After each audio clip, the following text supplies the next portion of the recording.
আমরা একটা নতুন আইন করেছি, বাংলাদেশের সীমানার ভিতরে কোনো মেয়ে লোককে যদি কেউ দর্শন করে, জোর করে বেইজ্জত করে, তার মৃত্যুদণ্ড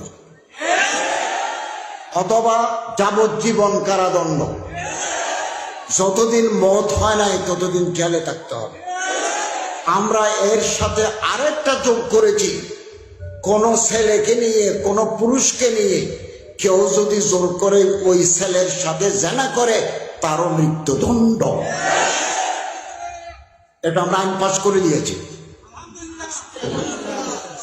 বেরেশ দাড়ি গজায় নাই এরকম কোন ছেলে নিয়ে যদি কেউ বেড়াতে যায়, বিছানা কান্দি, কুয়াকাটা, কক্সবাজার, এবং এই ছেলে যদি অভিযোগ করে I have been insulted, I have been raped, তাহলে আদালতের মাধ্যমে সাক্ষী পাওয়া যেভাবে নিয়ম আছে, নিয়ম মাফিক হয়তো মৃত্যুদণ্ড, না হলে সারা জীবন জেলে থাকতে হবে।